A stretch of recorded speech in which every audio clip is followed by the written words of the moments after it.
Hi, നമ്മൾ പകുതി മലയാളികൾ ചെയ്യുന്ന ഒരു കാര്യമാണ് പറയാനായിട്ട്. മൊത്തം ഞാൻ പറയത്തില്ല, ചിലപ്പോൾ എൻ്റെ അടുത്ത് കടമിറങ്ങും. ഈ പകുതി മലയാളിയിൽ ഞാനും ഉണ്ട് കേട്ടോ. നമ്മൾ ഡ്രൈവിംഗ് ലൈസൻസ് 18 വയസ്സാകുമ്പോൾ എടുക്കും, അതേപോലെ പാസ്പോർട്ടും എടുക്കും. ഇത് രണ്ടും നമ്മൾ അലമാരി കൊണ്ട് വെക്കും. അതിനുശേഷം വർഷങ്ങൾക്ക് ശേഷം ചിലപ്പോൾ ആരെങ്കിലും ഓർമ്മിപ്പിക്കും, നിനക്ക് ലൈസൻസ് ഉണ്ടോ? ആ ഉണ്ട്. നേരെ അലമാരിയിൽ നിന്ന് എടുത്തിട്ട് അതെന്ത് ചെയ്യും? നേരെ പുതുക്കും.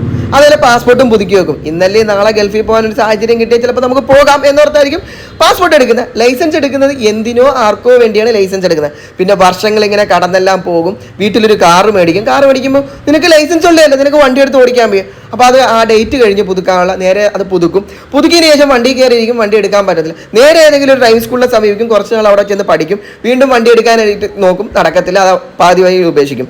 നമ്മൾ ഡ്രൈവിംഗ് ലൈസൻസ് എടുത്തിട്ടുണ്ടെങ്കിൽ തീർച്ചയായിട്ടും നമുക്കത് ഓടിക്കാൻ പറ്റും. പക്ഷേ നമ്മൾ ലൈസൻസ് എടുത്തിട്ട് നേരെ അലമാരി വെക്കരുത്. നമ്മൾ എപ്പോഴെങ്കിലും എല്ലാം അത് വീണ്ടും വീണ്ടും വീണ്ടും പ്രാക്ടീസ് ചെയ്തുകൊണ്ടിരിക്കുക. എന്ത് കാര്യവും നമ്മളത് ചെയ്ത്